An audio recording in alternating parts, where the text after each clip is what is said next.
Hello everyone, welcome to your very own favourite education channel dear school. तो आज हम अपने chapter metals and non metals को continue कर रहे हैं।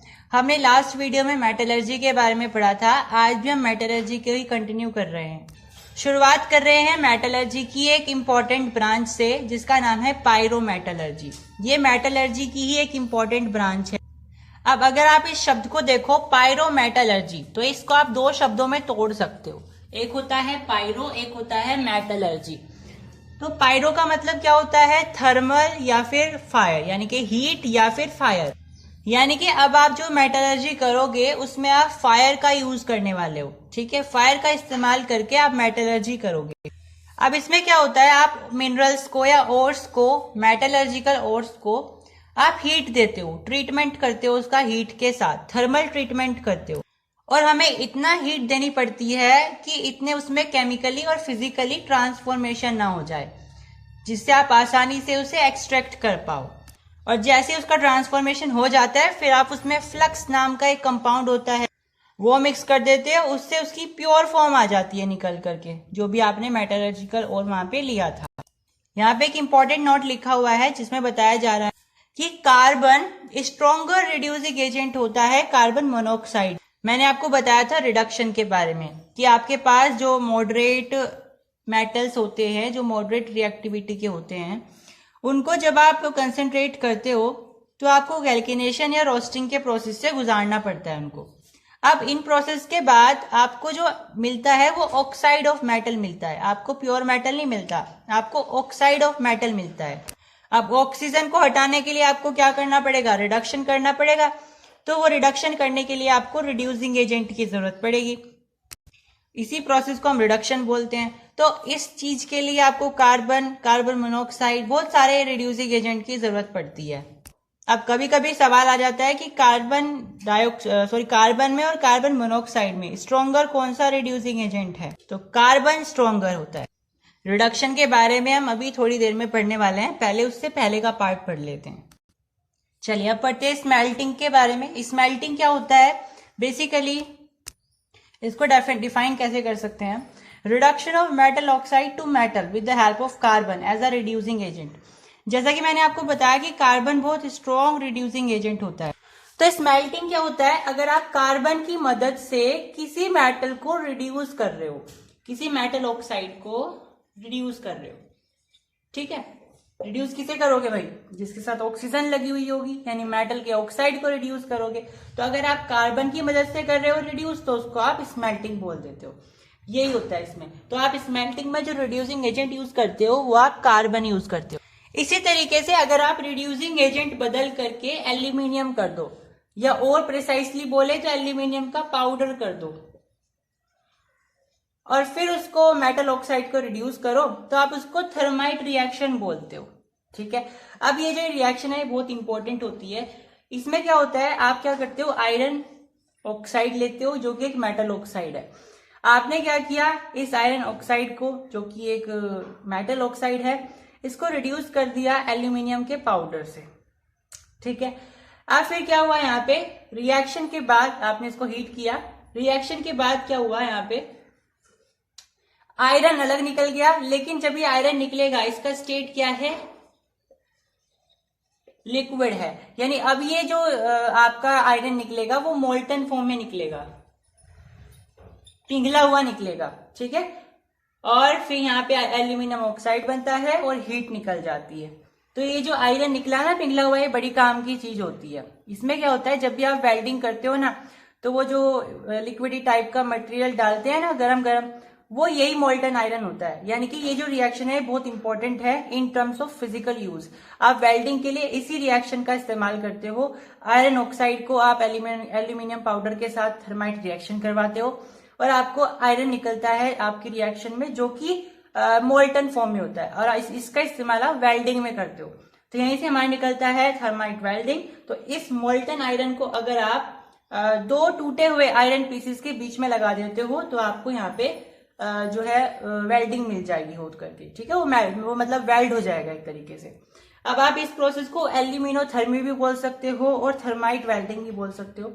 एल्यूमिनोथर्मी क्यों बोला? क्योंकि इसमें हमने जो रिड्यूसिंग एजेंट है वो एल्यूमिनियम का इस्तेमाल किया है।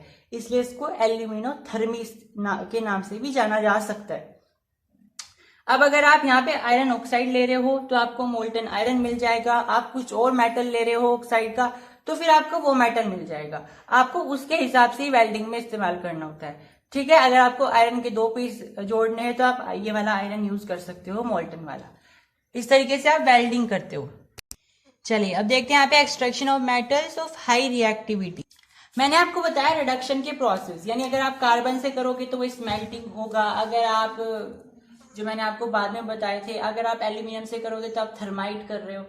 इसी तरीके से अगर आप इलेक्ट्रिसिटी की मदद से रिडक्शन कर रहे हो ना, तो उसको आप बोलते हो इलेक्ट्रोलिसिस, ठीक है। बेसिकली जो हाई रिएक्टिविटी के मेटल्स होते हैं, उनके ऑक्साइड्स होते हैं या वो मेटल्स होते हैं, उनको आप रिड्यूस करते हो किसकी मदद से? इलेक्ट्रोलिसिस की मदद से, ठीक है। तो reduction of electrolysis is called electrolytic reduction. अब यहाँ पे जो इलेक्ट्रोलिटिक रिडक्शन है, इलेक्ट्रोलिसिस ये वर्ड है, इसमें इलेक्ट्रो का मतलब होता है इलेक्ट्रिसिटी यानी बिजली, और लिसिस का मतलब होता है ब्रेक डाउन। मतलब कि आप बिजली की मदद से जो आपके पास कंपाउंड है हाई रिएक्टिविटी आयंस का, उसको आप ब्रेक डाउन करके अलग अलग कर दो, जिससे आपको मेटल मिल जाएगा। एग्जाम्पल के लिए आपने NaCl लिया तो आप इसमें क्या करोगे? बिजली लेकर के आओगे और इनको अलग अलग कर दोगे, ब्रेक डाउन कर दोगे, तो Na अलग हो जाएगा, क्लोरीन अलग हो जाएगा। अब इसी को हम देखने वाले हैं यहाँ पे एक एग्जाम्पल से। अब ये जो इलेक्ट्रोलिसिस का प्रोसेस होता है, हमें इसमें 2 इलेक्ट्रोड चाहिए होती है। एक होती है कैथोड, एक होती है एनोड। आप सबने इसके बारे में पहले भी सुना होगा। मैंने फर्स्ट चैप्टर में एनोड कैथोड के बारे में डिटेल में डिस्कशन किया हुआ है।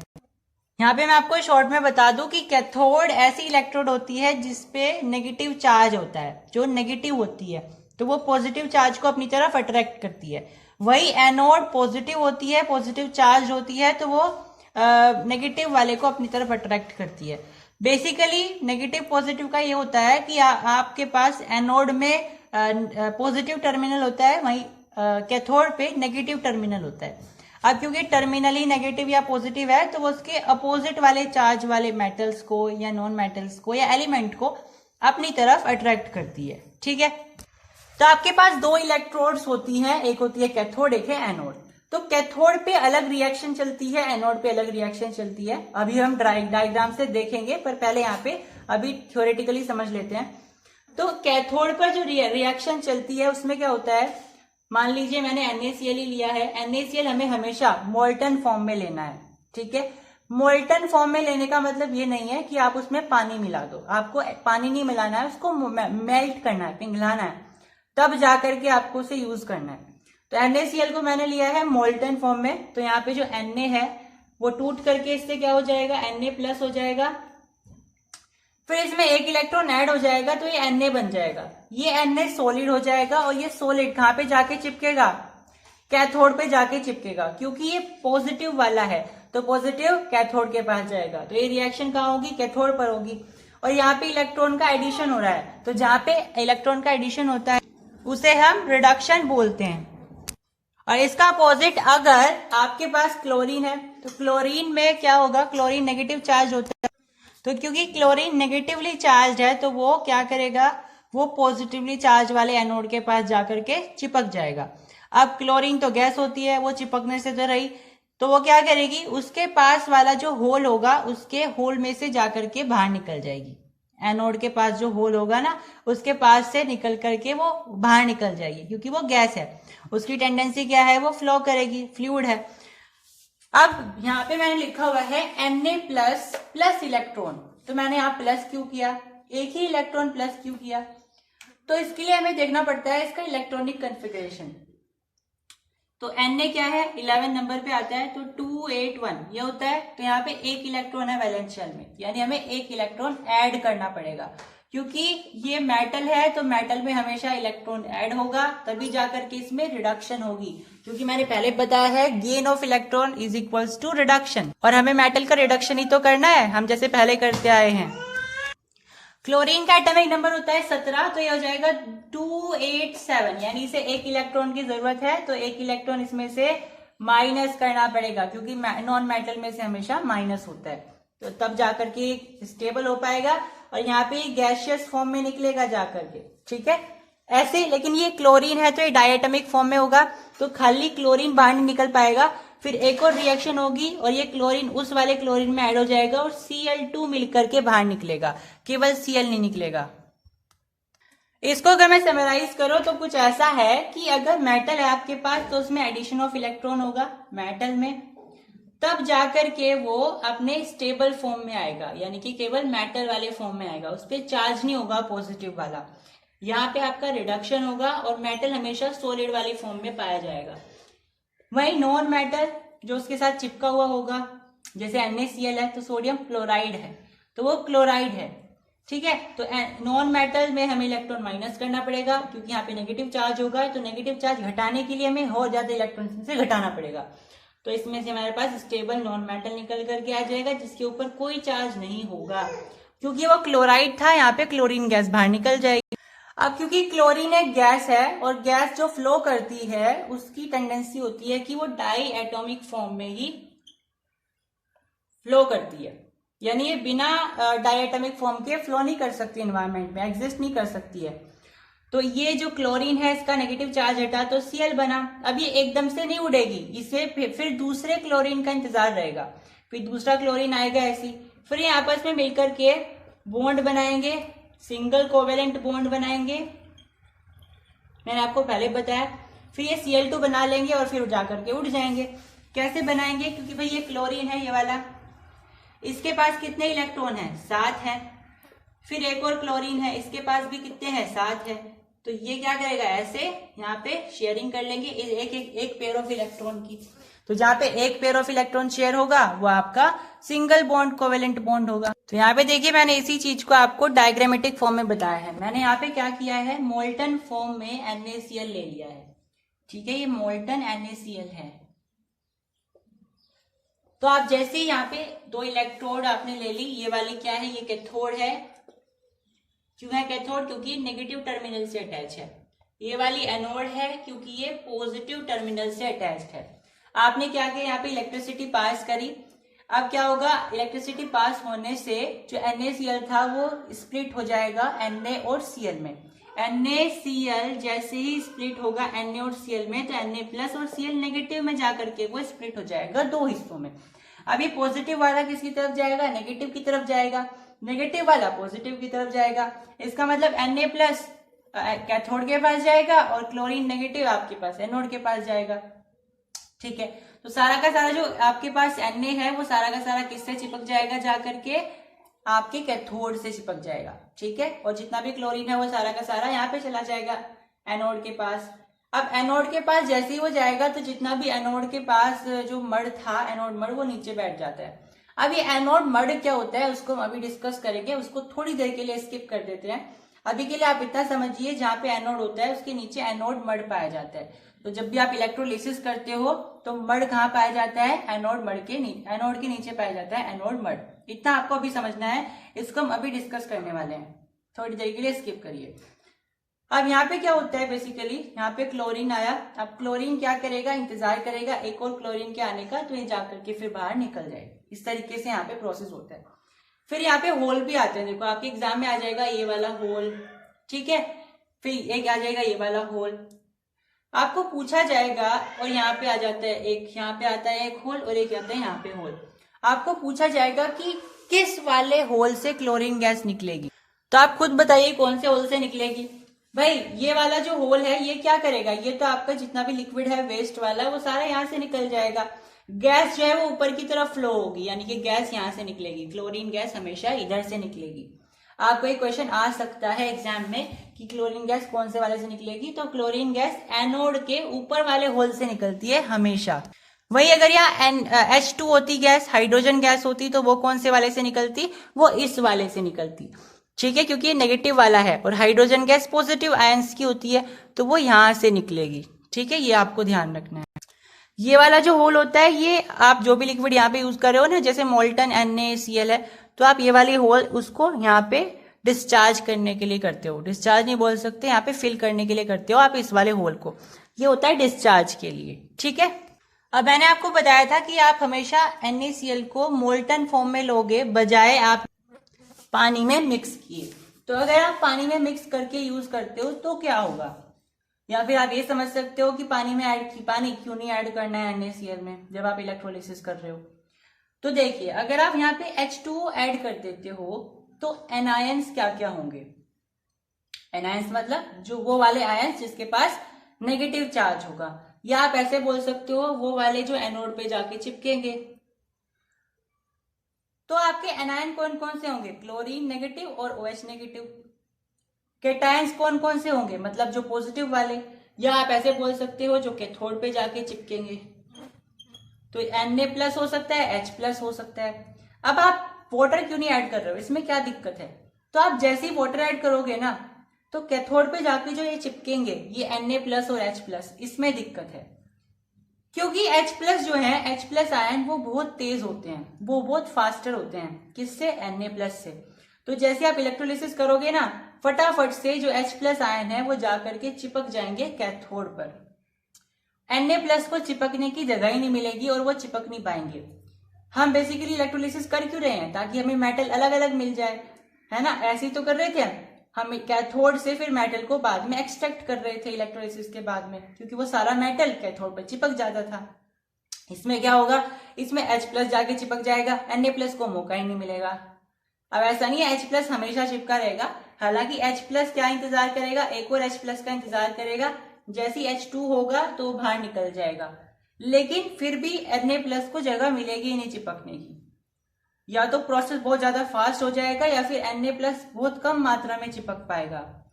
तो ऐसे में दिक्कत हो जाएगी, इसलिए हम वाटर को ऐड नहीं करते हैं। क्योंकि हमें क्या चाहिए, बेसिकली हमें मेटल चाहिए, हमें इन सब चीजों को नहीं देखना वहां पे एक्सपेरिमेंट करके, हमें बेसिकली वहां पे मेटल चाहिए। तो मेटल जल्दी से निकल जाए, आसानी से निकल जाए, उसके लिए बेहतर है कि आप वाटर ऐड ना करो। अभी मैंने आपको एनोड मड के बारे में भी बताया था, तो उसके बारे में डिस्कशन कर लेते हैं। एनोड मड क्या होता है। तो soluble impurities go into the solution whereas the insoluble impurities settle down at the bottom of the anode mud are known as anode mud।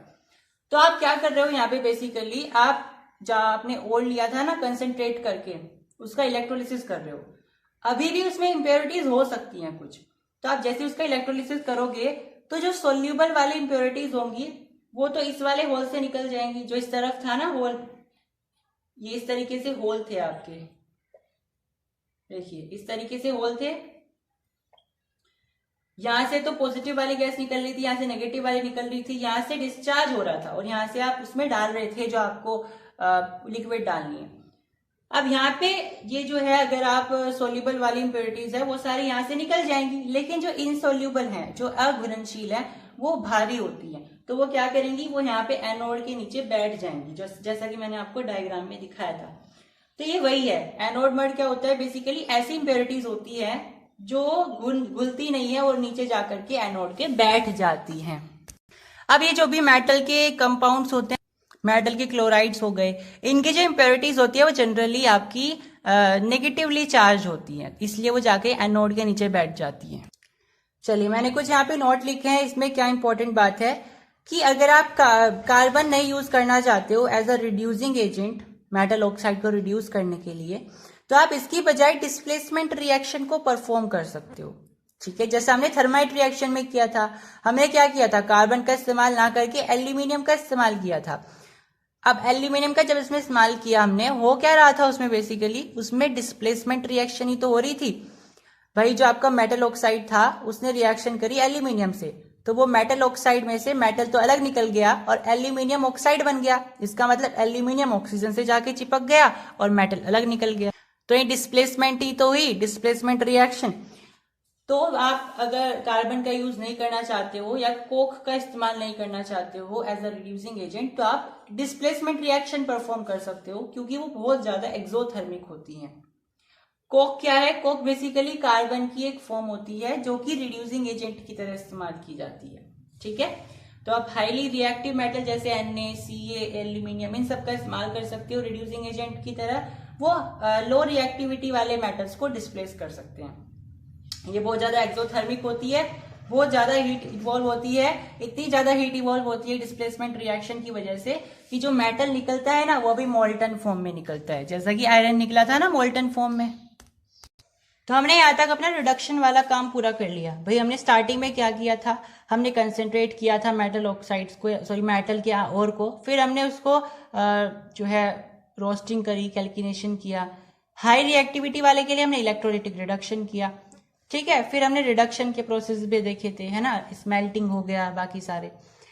अब बारी आती है रिफाइनिंग करने की। तो रिफाइनिंग करने के 4 तरीके होते हैं। ये आपके एग्जाम में पूछे नहीं जाएंगे, लेकिन मुझे आपको ओरली बताने हैं। आप थोड़ा बहुत आपको इनके बारे में पता होना जरूरी है। सब ध्यान से सुनेंगे सभी। लिक्वेशन क्या होता है? लिक्वेशन बेसिकली एक ऐसा रिफाइनिंग मेथड होता है जो कि मेल्टिंग पॉइंट के डिफरेंस के बेस पर होता है। मेल्टिंग पॉइंट के डिफरेंस के बेस पर मतलब कि यहाँ पे देखा जाता है किसका मेल्टिंग पॉइंट ज्यादा है, इम्प्योरिटीज का है या फिर जो आपने मेटल लिया है उसका है।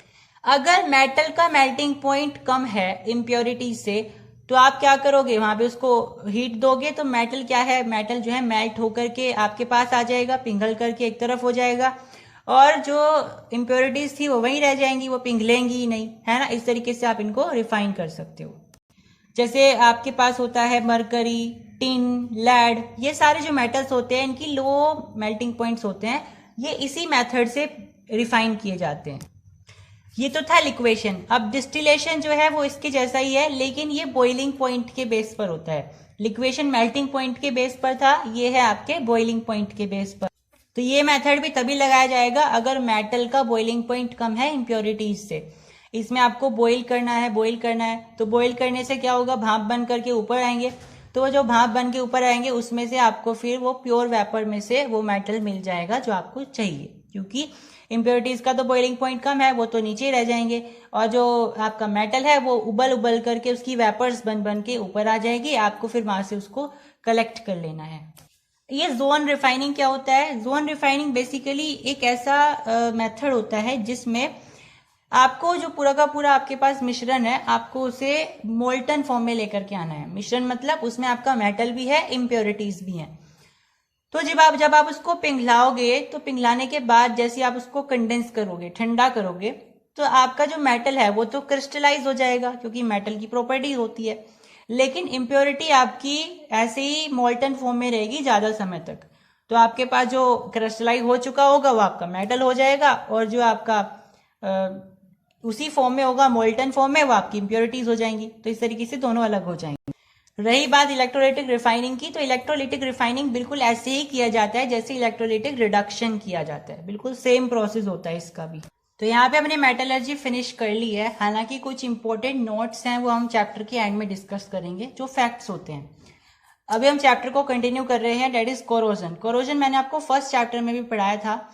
इसमें बेसिकली होता क्या है, जब आपका जो मेटल है वो एयर के कांटेक्ट में आ जाए, मॉइस्चर के कांटेक्ट में आ जाए, या फिर वेरियस केमिकल्स जैसे एसिड्स होती हैं उनके कांटेक्ट में आ जाए, तो उसकी सरफेस जो है ऐसी लगती है जैसे ईटन अप हो गई हो, जैसे वो इन केमिकल्स ने, इन मॉइस्चर्स एयर्स ने वो खा ली हो, एक तरीके से डिस्टोर्ट हो जाती है उसकी सरफेस। तो इसी को कोरोजन बोलते हैं। इसको मैंने डिटेल में फर्स्ट चैप्टर में पढ़ाया था। रस्टिंग भी कोरोजन ही होती है, लेकिन ये कोरोजन आयरन का होता है। तो आयरन के कोरोजन को स्पेशली रस्टिंग के नाम से जाना जाता है। तो जब भी कोई आयरन का ऑब्जेक्ट हम खुले मॉइस्चर वाली एयर में रख देते हैं जिसमें मॉइस्चर होता है, तो वो ब्राउन कलर के फ्लैकी, रेड ब्राउन कलर के फ्लैकी सब्सटेंस से कवर हो जाती है, जिसको हम रस्ट बोलते हैं, जर जिसे हम बोलते हैं। तो रस्टिंग होने के लिए ऑक्सीजन का, मॉइस्चर का, दोनों का होना जरूरी होता है। रस्टिंग को हम प्रिवेंट कैसे कर सकते हैं, कैसे बच सकते हैं? तो आप क्या कर सकते हो, आपके पास जो भी आयरन का ऑब्जेक्ट है उसको पेंट कर दो, क्योंकि रस्टिंग तो आयरन के रस्ट को ही बोलते हैं ना, कोरोजन को ही तो बोलते हैं। आयरन का कोरोजन जब होता है, तो जब भी जो भी आप सुविधाएं कर रहे हो, ये सब पेंट करना या ग्रीस करना, या आप आयरन के ऑब्जेक्ट से ही करोगे। तो आप पेंट कर सकते हो, ग्रीस कर सकते हो, ऑयलिंग कर सकते हो, गैल्वेनाइजेशन कर सकते हो, क्रोमियम प्लेटिंग या टिन प्लेटिंग कर सकते हो, या फिर आप एलोइंग भी कर सकते हो। ठीक है, एलोइंग करने से आयरन जो है वो स्टेनलेस स्टील बन जाता है। ठीक है, ये जो सारे मेथड्स होते हैं इनको आप बैरियर प्रोटेक्शन के नाम से जानते हो।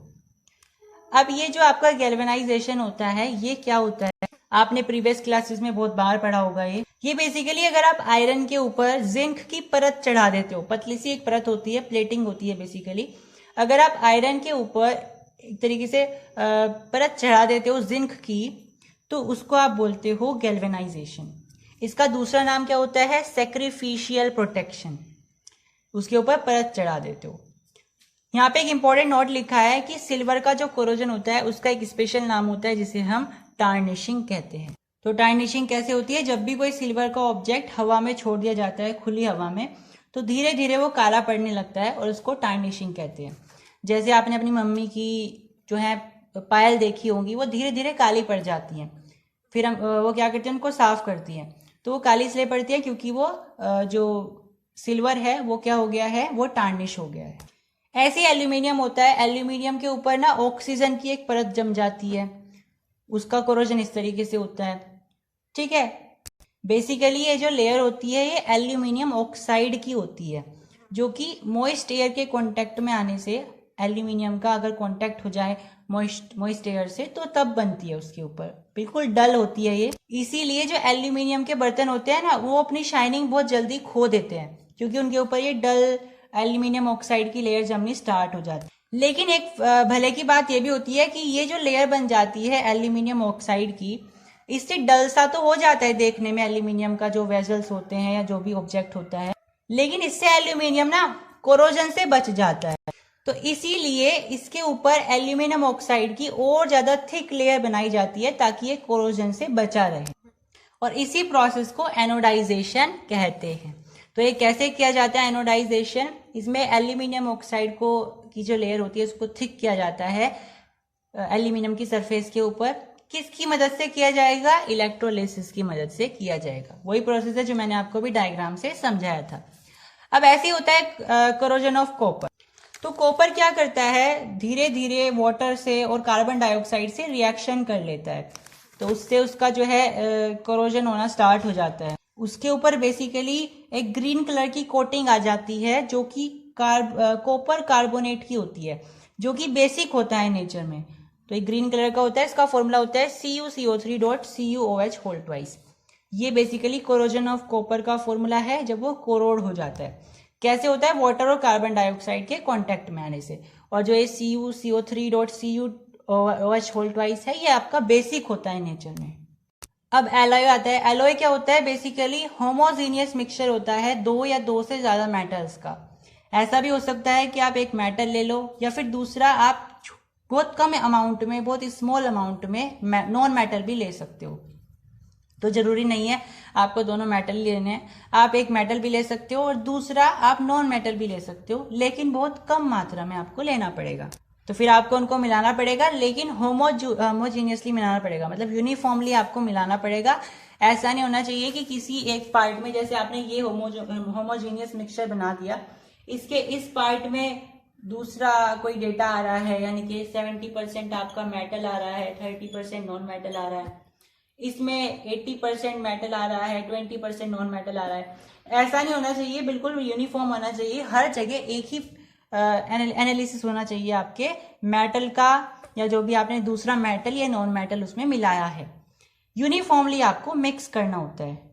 इसी को आप होमोजीनियस मिक्सचर बोलते हो। तो ये जो एलॉयज होते हैं ना, इनकी बहुत इंपॉर्टेंस होती है, क्योंकि अलग अलग एलॉयज जो है अलग अलग काम में इस्तेमाल किए जाते हैं।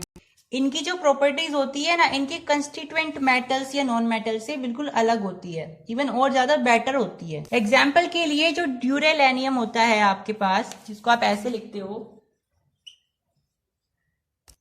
ये जो ड्यूरेलेनियम होता है, ये एल्यूमिनियम, कॉपर, मैंगनीज और मैग्नीशियम से मिलकर के बनता है। लेकिन ये इतना बढ़िया होता है कि ये एरोप्लेन को बनाने के लिए इस्तेमाल किया जाता है। एयरक्राफ्ट जितने भी होते हैं ना, उन सबको बनाने के लिए इस्तेमाल किया जाता है। वही एल्यूमिनियम कितना लाइट होता है मेटल, तो इनको मिलाकर के बहुत अलग प्रॉपर्टी वाले बन जाते हैं एलॉयज। तो एलॉयज जो है वो बहुत इंपॉर्टेंट होते हैं, क्योंकि ये एक नई प्रॉपर्टी को ही एक तरीके से एक्सर्ट कर रहे हैं। उनके कंस्टिट्यूएंट मेटल्स या नॉन मेटल्स से भी इंपॉर्टेंट प्रॉपर्टीज इनके अंदर होती है, जैसा कि मैंने आपको अभी एग्जाम्पल दिया। तो इसी तरीके से आपको 5 एलॉयज ध्यान रखने हैं जो आपके एग्जाम में अक्सर पूछ लिए जाते हैं। एक है ब्रास। ब्रास जो है कॉपर और जिंक से मिलकर के बनता है। ब्रॉन्ज कॉपर और टिन से मिलकर के बनता है। सोल्डर लेड और टिन से मिलकर के बनता है। एमलगम मरकरी से, और या फिर आप दूसरा कोई भी मेटल ले सकते हो। एक भी ले सकते हो, एक से ज्यादा भी ले सकते हो। फिर होता है एलॉयज ऑफ गोल्ड, इसमें आपको गोल्ड के साथ कोई और मेटल या मेटल्स, एक से ज्यादा मेटल भी आप इस्तेमाल कर सकते हो, मिक्स करके बनाया जाता है। एक मजेदार फैक्ट है कि आपका जो सिल्वर होता है और जो जिंक होता है, इन दोनों का कलर ही ग्रेइश व्हाइट होता है, ग्रे ग्रे सा होता है, व्हाइट व्हाइट सा होता है। लेकिन अगर आप इनको मिक्स कर दोगे ना, जिंक को और सिल्वर को, इनको मिक्स करके जब आप होमोजीनियसली मिक्स करके इनका एलॉय बनाओगे तो उसका जो कलर होगा वो पिंक कलर का होता है। तो बहुत सारे केस में ऐसा भी होता है कि कलर भी चेंज हो जाता है, प्रॉपर्टीज बिल्कुल चेंज हो जाती हैं एलॉयज बनाने में। तो चलिए यहाँ पे कुछ इंपॉर्टेंट नोट्स मैंने लिखे हैं कि कॉपर को आप रिडक्शन से भी निकाल सकते हो, उसके ऑक्साइड से कार्बन के साथ, या फिर आप उसके सल्फाइड ओर को एयर की प्रेजेंस में हीट भी कर सकते हो।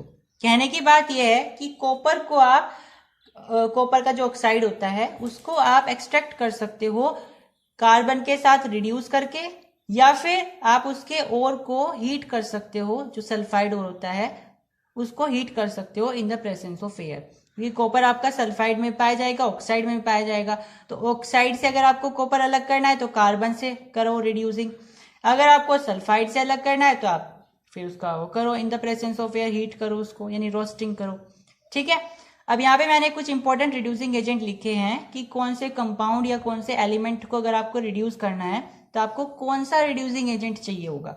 तो अगर जिंक ऑक्साइड करना है आपको तो कार्बन यूज करना पड़ेगा, जिंक सल्फाइड करना है तो ऑक्सीजन गैस, अगर आपको मैंगनीज ऑक्साइड करनी है तो एल्यूमिनियम, ऐसे ही अगर आपको फेरस ऑक्साइड यानी कि आयरन का जो ऑक्साइड होता है वो करना है तो भी आपको एल्यूमिनियम यूज करना पड़ेगा। टिन के लिए, लैड के लिए आपको कार्बन का इस्तेमाल करना पड़ेगा, क्रोमियम के लिए आपको एल्यूमिनियम का इस्तेमाल करना पड़ेगा, और कॉपर के लिए भी आपको कार्बन का इस्तेमाल करना पड़ेगा। वही एक फैक्ट है यहाँ पे कि आपका जो एल्यूमिनियम होता है वो ज्यादा महंगा रिड्यूसिंग एजेंट होता है इन कंपैरिजन टू कार्बन, इसीलिए जनरली कार्बन का इस्तेमाल किया जाता है एज अ रिड्यूसिंग एजेंट। पर जिसमें कार्बन का काम नहीं चल सकता है फिर वहां पे एल्यूमिनियम इस्तेमाल करना ही पड़ता है, क्योंकि फिर और चारा नहीं है।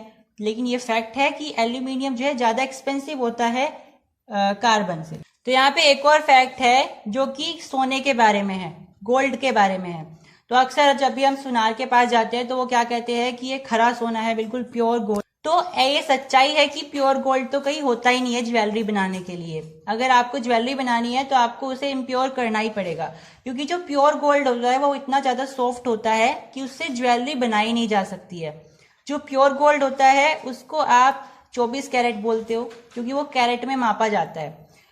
ये गोल्ड बहुत ज्यादा सॉफ्ट होता है, इतना सॉफ्ट होता है कि आप इससे ज्वेलरी नहीं बना सकते हो। अगर आपको ज्वेलरी बनानी है तो आपको इसके अंदर सिल्वर मिलाना पड़ेगा या फिर कॉपर मिलाना पड़ेगा, तब जाकर के आप इसकी ज्वेलरी बना सकते हो। इसका मतलब हमें जो ज्वेलरी मिलती है वो खरे सोने की होती नहीं है, उसमें हमेशा या तो कॉपर मिला रहता है या फिर सिल्वर मिला रहता है, क्योंकि प्योर गोल्ड बहुत ज्यादा सॉफ्ट होता है, उससे आप ज्वेलरी नहीं बना सकते हो।